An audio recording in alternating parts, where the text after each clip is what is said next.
So I actually know some Rust already. That's the problem. Like usually this learn with me. The idea is like I don't know any of it, so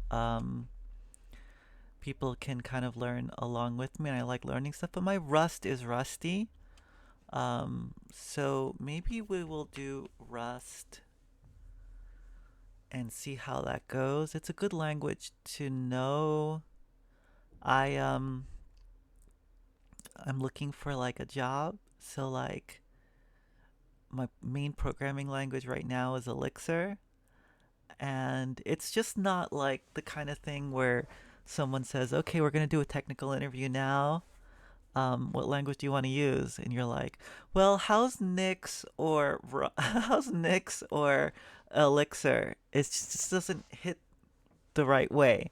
And so I think Rust is probably a good one that probably a lot of the places will accept, like, okay, you can do your interview in Rust. So I will, let's try to get this started, let's see how this goes. Learn. Install. We probably have to install first. I wonder if they'll tell us, like, how to do this with NixOS. No.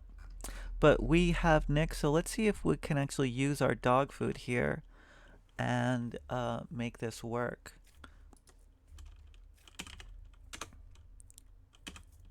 Well, we might as well write this.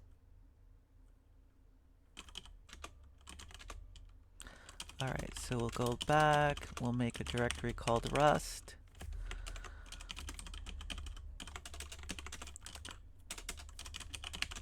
So now we're in Rust. Let me copy one of my Nix shells from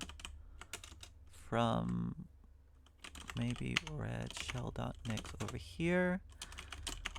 Yeah, so we have some languages here that I tend to use. Let's find out which one is the right one for Rust.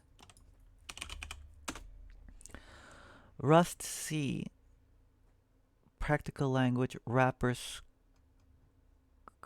This is the toolchain installer. Python, Haskell.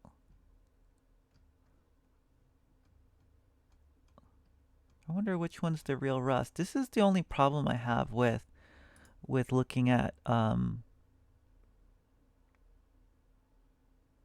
this doesn't look like it gives us everything that we need, right? Maybe we need the Rust up toolchain. Oh yeah, so this gives us all of this. All right, so let us put in Rust up here.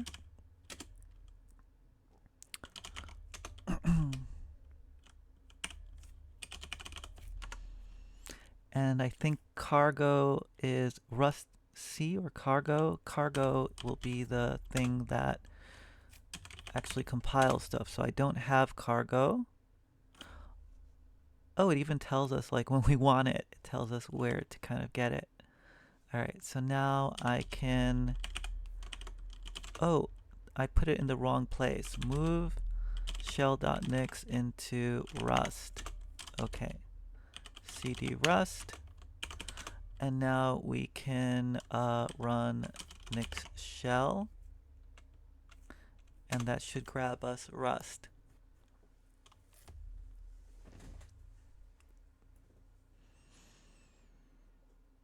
Oh, that's it?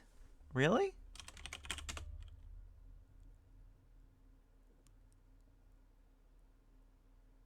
Oh, well, maybe this is just, maybe we still have to follow the instructions. Download Rust up, blah, blah, blah. So now we have Rust up. Once you can update your installation by typing this. In the Rust development, all tool chains are installed in cargo bin directory, and this is where you find a Rust tool chain, including Rust C. But did we get Rust C?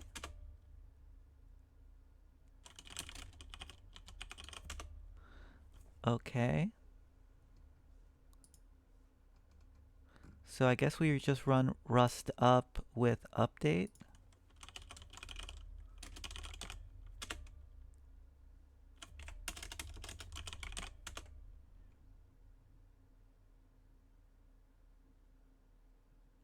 Oh, what just happened? Rust up. I feel very disappointed by NixOS with Rust. Let's see if there's a way. NixOS install Rust toolchain.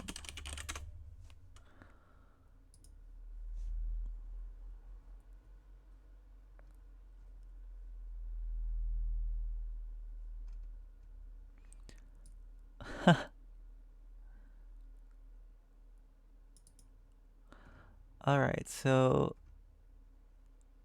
what did me xorg no go away me relieve rust up toolchain install night and me less at much late now. I don't know. This language is not the clearest. Maybe I should just install Rust.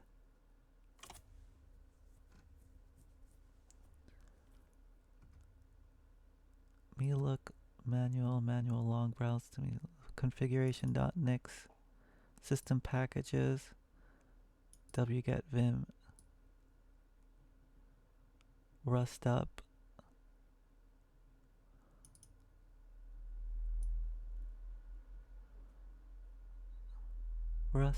toolchain install nightly. Really?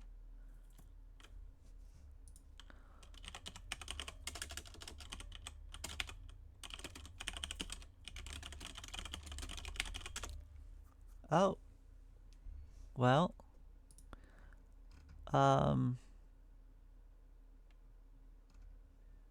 I guess that would have been in the documentation.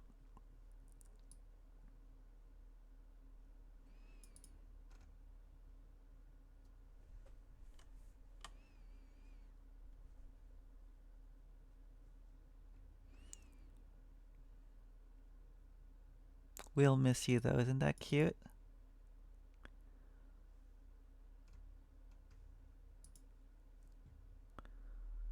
Oh, is there stuff in here?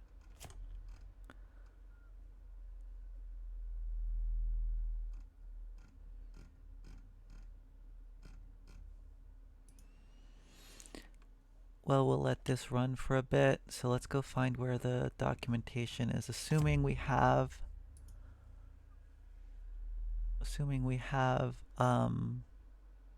Rust installed, we can read the book.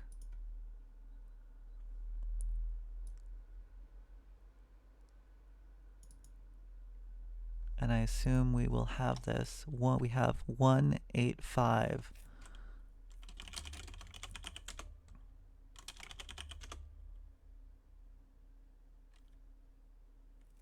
Is this supposed to do something?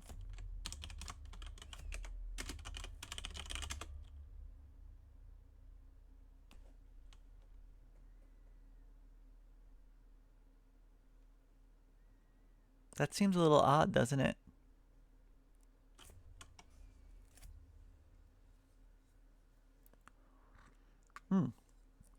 Maybe the first time it's slow.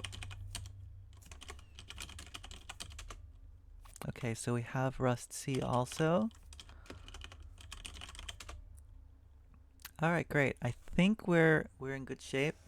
I don't know if we really want the nightly build, but we're in good shape. If you're not a Nix user, then go and just follow the instructions on their main page.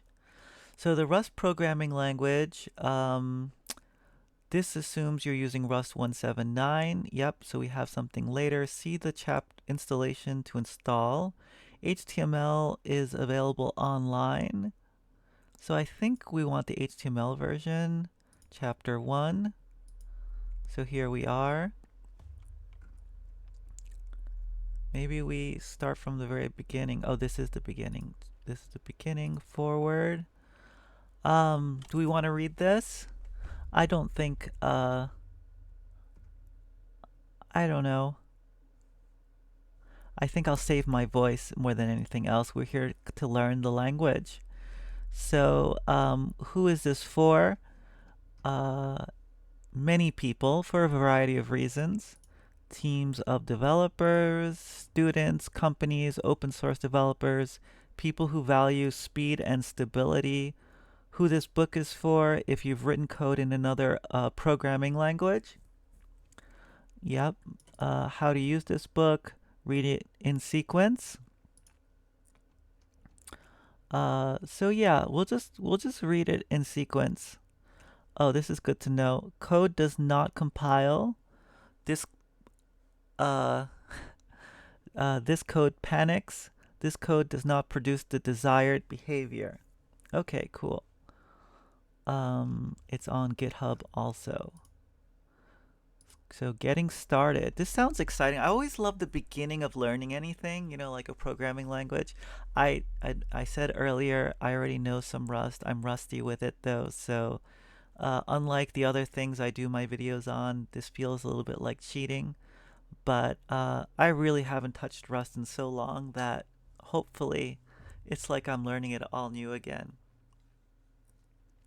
Yay, yay, Rust, exactly. I was curious if people, when you look at like the Venn diagram, I was thinking like my interests are like, I did some Nix stuff.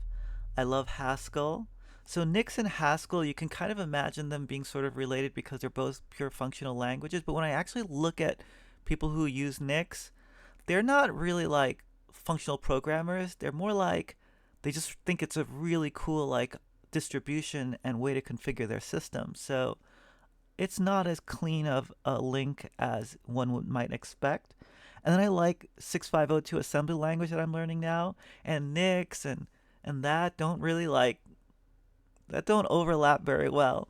And then game programming. Um, I don't know. But I feel like Nix and Rust actually go well together. I feel like this is like a pair that somehow there's a lot of overlap with. So hopefully that's the case. I like the Rust language, so we'll keep on with it.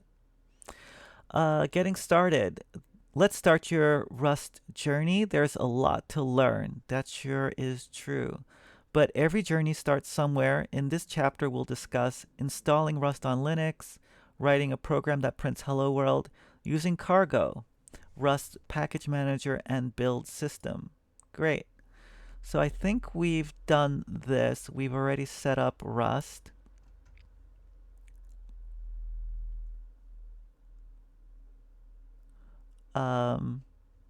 If you're on Mac OS, we're not on that.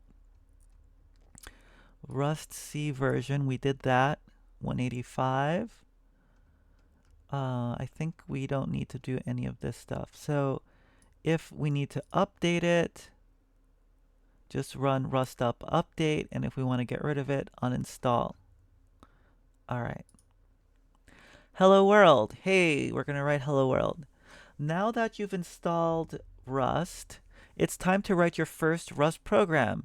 It's traditional when learning a new language to write a little program that prints the text hello world to this screen, so we'll do the same here. It says some stuff here about IDEs we can skip. Creating a project directory.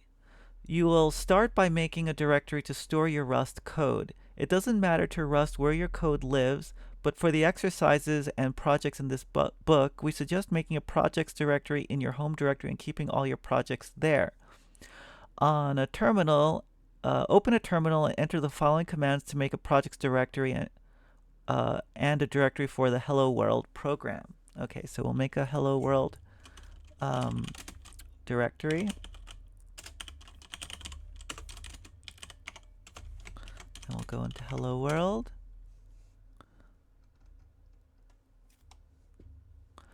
Writing and running a Rust program. Next, make a new source file and call it main.rs. All right.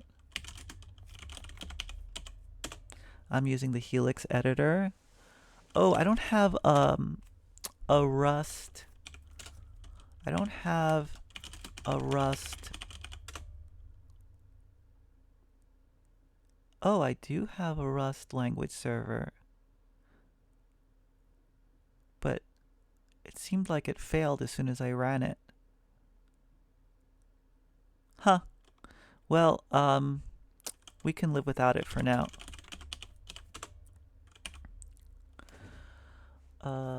File name, where are we? Rust files always end in the rs extension. If you're using more than one word in your file name, the convention is to use an underscore to separate them. For example, hello underscore world.rs rather than hello world.rs. Now we open it and we type the following code. I like typing it because it helps me remember stuff. Print line hello world. Oh wow, this theme is ugly as hell. Save the file and go back to your terminal window. And now we're going to compile it. Okay, rust c main.rs. Oops. That was here.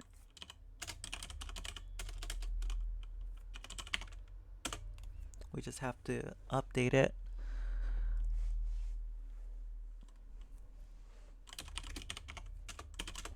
Rust c main.rs.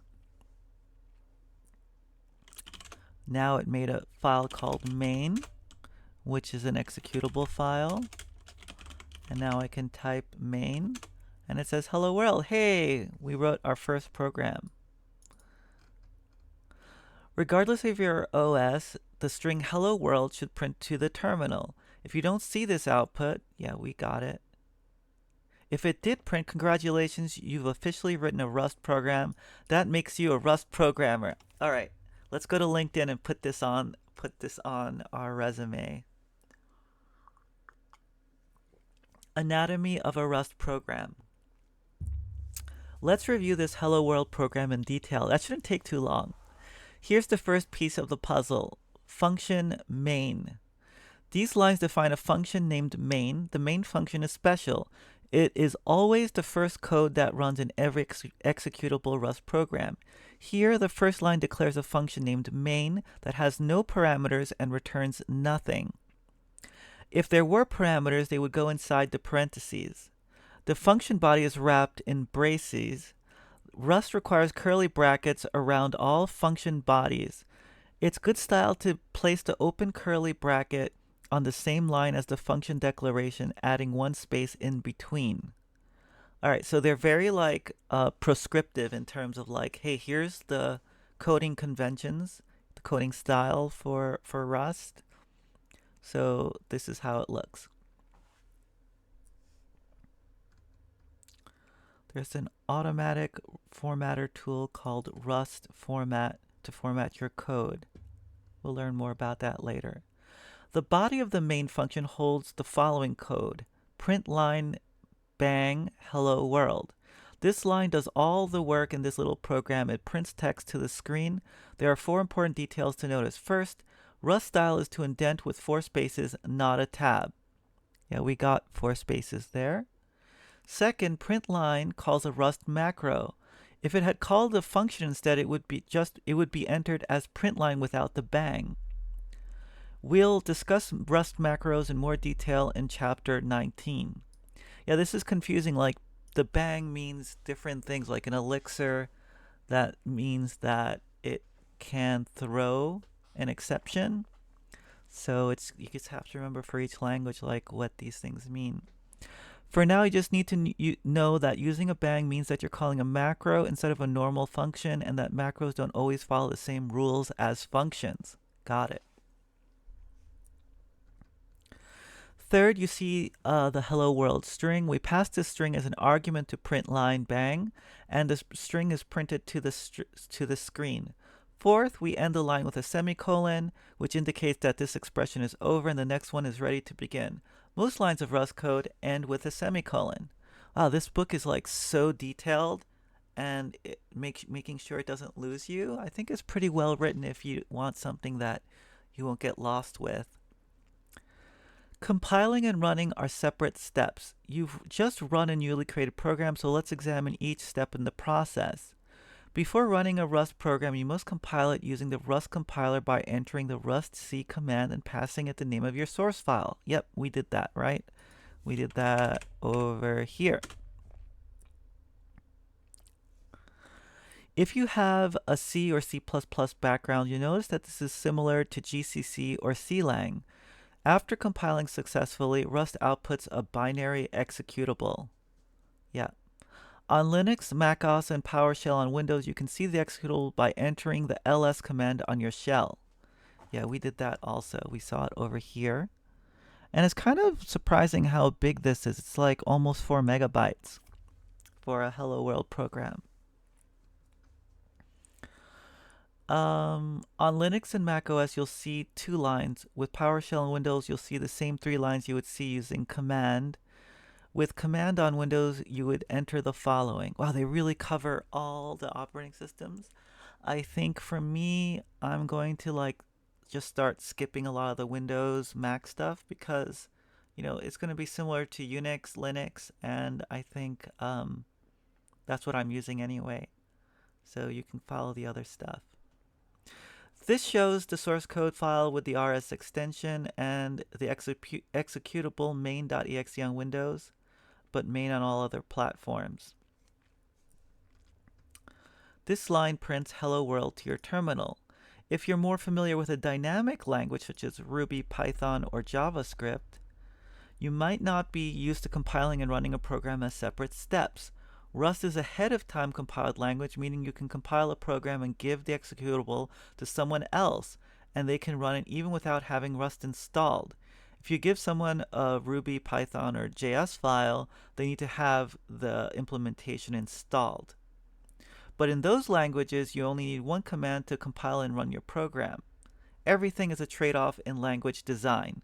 Yeah, so the compiled ones are usually going to be faster, but less portable because the object code is written for a particular architecture. I think Rust uses LLVM, so it's going to be for like the x86 64-bit or whatever, and it would be different for ARM or for, you couldn't just take it and give it to a Mac, for example. Just compiling with rustc is fine for simple programs, but as your project grows, you'll want to manage all the options to make it easy to share your code. Next, we'll introduce you to the Cargo tool, which will help you write real-world Rust programs. All right, great. So now we're on Hello Cargo.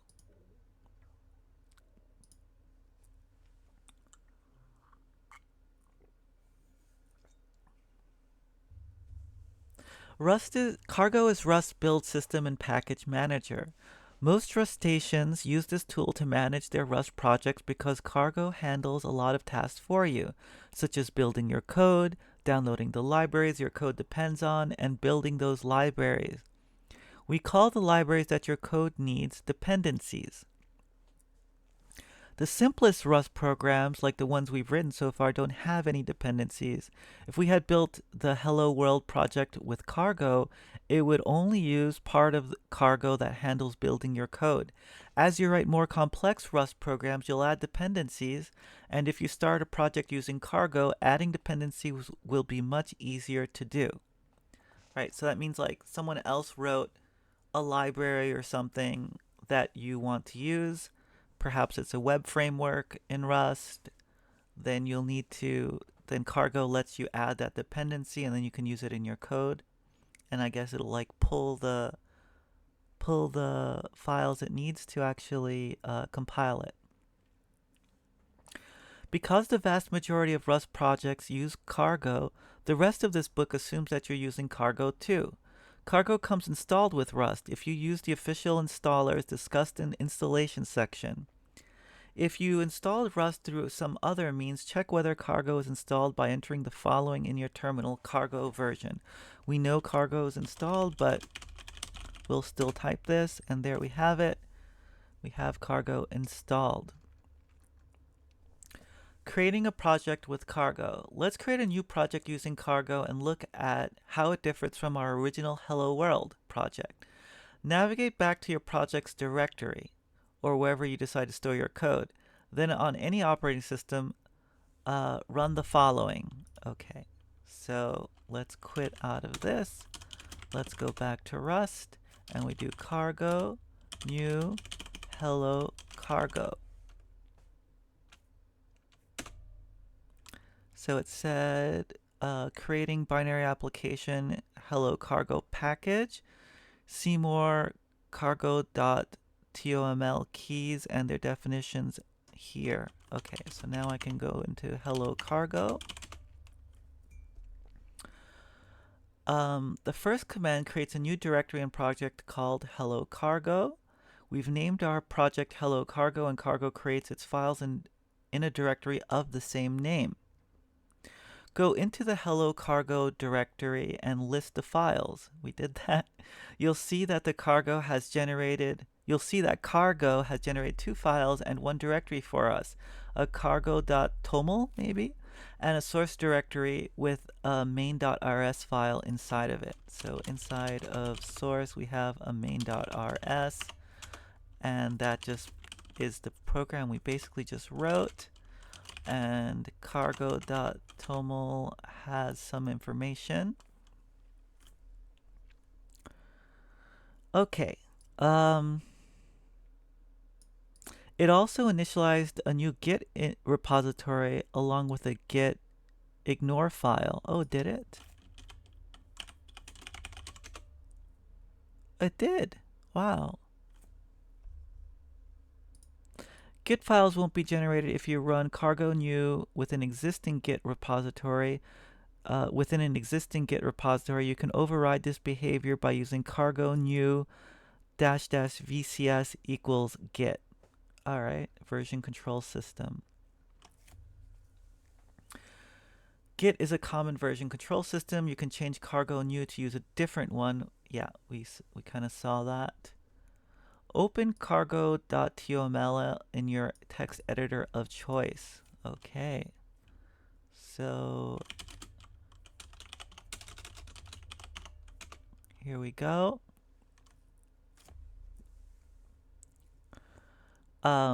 And that's what we see, right? Yeah, that's exactly what we see.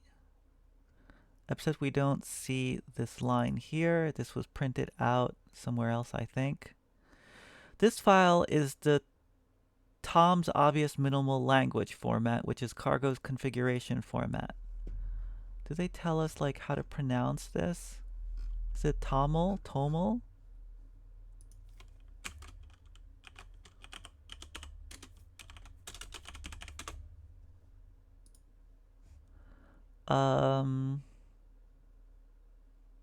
Doesn't tell you how to say it.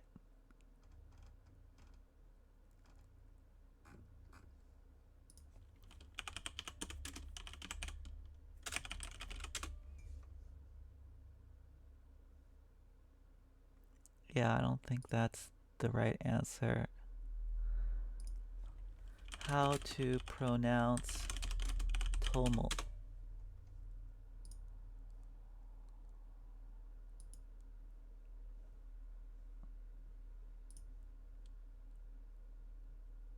I'm making an instructional video for Rust, which uses Toml files when I'm saying cargo. How should I pronounce it? Toml. All right.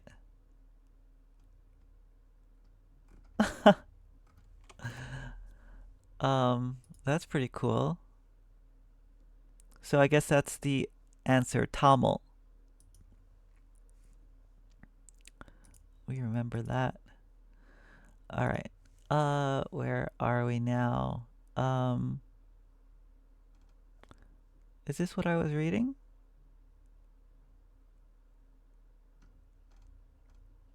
Here we are. This file is the Toml, which is cargo's configuration format. The first line, package, is a section heading that indicates that the following statements are configuring a package. As we add more information to this file, we'll add other sections. The next 3 lines set the configuration information cargo needs to compile your program, the name, the version, and the edition of Rust to use. We'll talk about the edition key in Appendix E. The last line, dependencies, Let me turn off chat here so it doesn't. The last line, dependencies, is the start of a section for you to list any of your project's dependencies. In Rust, packages of code are referred to as crates. Okay, so crates are packages. We won't need any crates for this project, but we will in the first project in chapter 2. So we'll use this dependency section then. Open up source.main.rs, source/main.rs, and take a look. Open main.rs.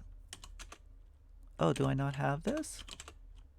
Oh, right, source.main.rs. Okay. Cargo has generated a Hello World program for you, just like the one we wrote in listing 1.1-1. So far, the difference between our project and the project Cargo generated are that Cargo placed the code in the source directory, and we have the cargo.toml configuration file in the top directory. Cargo expects your source files to live inside the source directory. The top-level project directory is just for README files, license information, configuration files, and anything else not related to your code.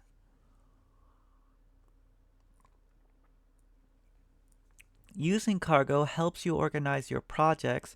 There's a place for everything, and everything is in its place.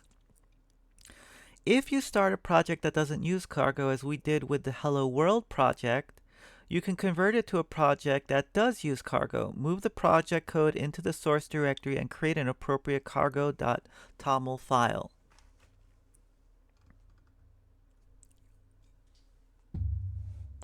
Building and running a Cargo project. Oh, someone typed in. Call me Raul. Hello.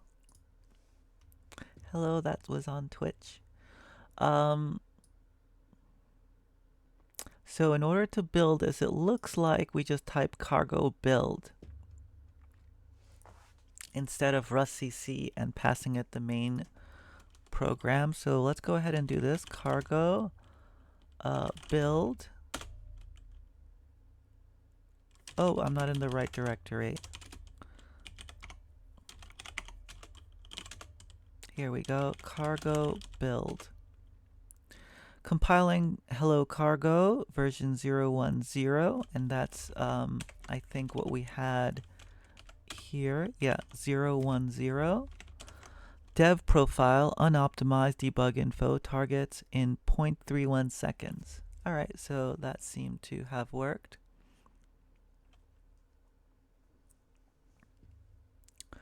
This command creates an executable file in target debug hello cargo. Interesting. So if we look here, we have target.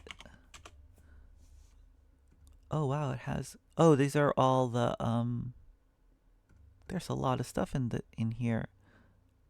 But yeah, target debug has hello cargo. Let's look at that. It's a little confusing. Target. We have debug. And then we have, I'm guessing, build is where it'll put the build. Where does it say? Debug. Hello cargo. Oh, it's just in here.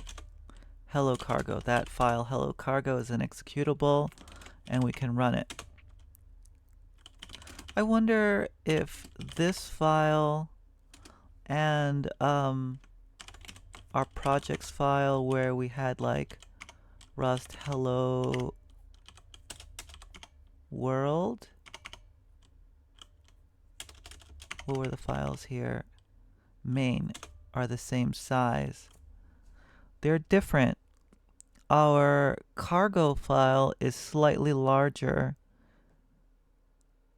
than our Rust file, so it must have like more stuff or more debug information, something that Cargo did that rustcc didn't. All right, so we found out where it is. It's under target debug is the executable. And we can run it. I don't think I've run it, right? So hello cargo, it does run. Let me go back. If all goes well, hello world should print to the terminal. Running cargo build for the first time also causes cargo to create a new file at the top level, cargo.lock. This file keeps track of the exact versions of dependencies in your project. This project doesn't have any dependencies, so the file is a bit sparse. What's in it?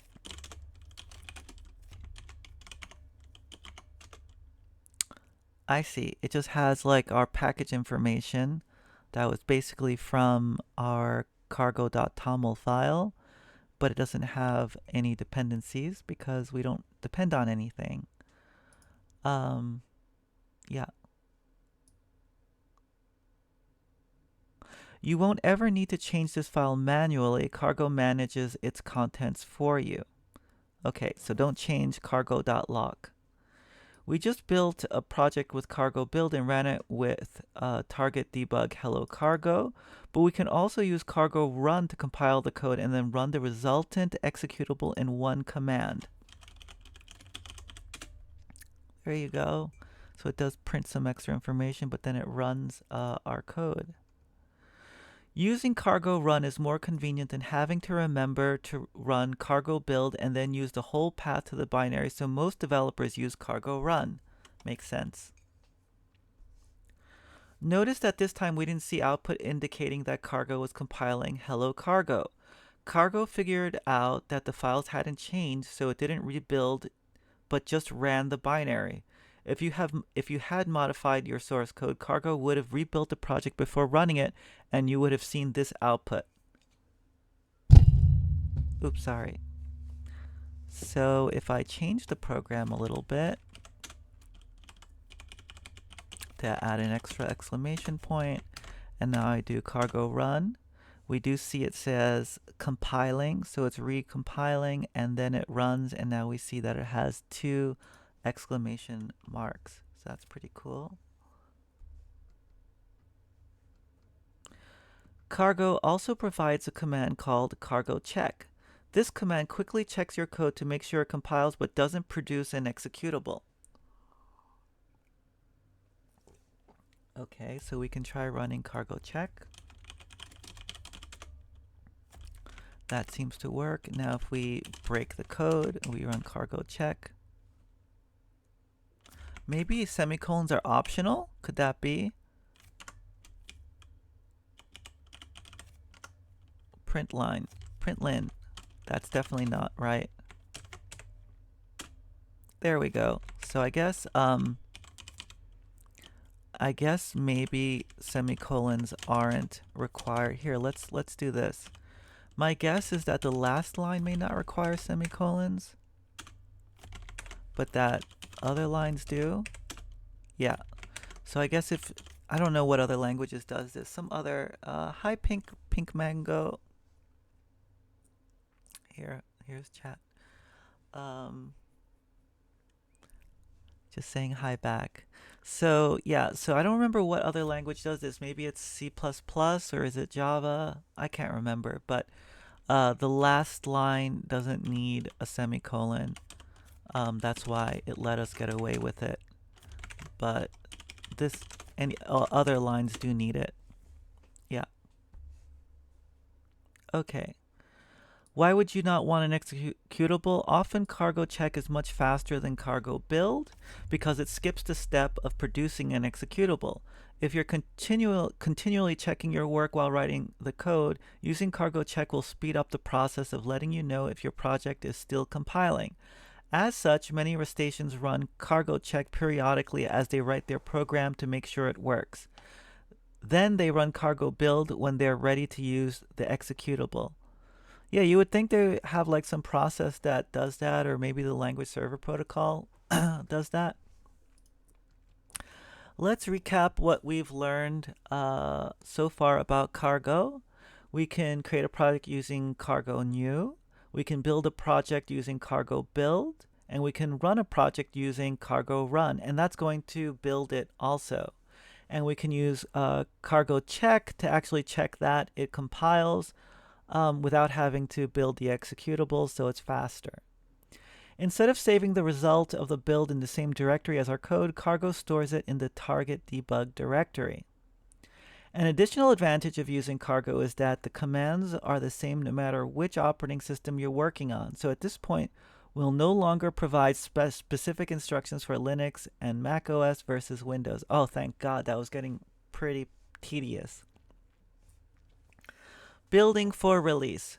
When your project is finally ready for release, you can use cargo build ---- release to compile it with optimizations. Let's try that. First, we have to fix the code. Cargo build ---- release. That actually built faster than without it. I don't think that has anything to do with it, though. This command will create an executable in target release instead of target debug. So now we should have both target debug and target release. And inside of release, we do have cargo, hello cargo. We run it, and it runs my version with 2 hello worlds. The optimizations make your Rust code run faster, but turning them on lengthens the time it takes for your program to compile. This is why there are 2 different profiles, one for development when you want to rebuild quickly and often, and another for building the final program you'll give to a user that won't be rebuilt repeatedly and that will run as fast as possible. If you're benchmarking your code's running time, be sure to run cargo build -- release and benchmark with the executable in target release. All right, that makes sense. Cargo as convention. With simple projects, cargo doesn't provide a lot of value over just using Rust C, but it will prove its worth as your programs become more intricate. Once programs grow to multiple files or need a dependency, it's much easier to let cargo coordinate the build. Even though the Hello Cargo project is simple, it now uses much of the real tooling you'll use in the rest of your Rust career. Oh, I'm going to have a Rust career, guys. Isn't that exciting? First, I'm working on my Cobalt career, though. Where are we?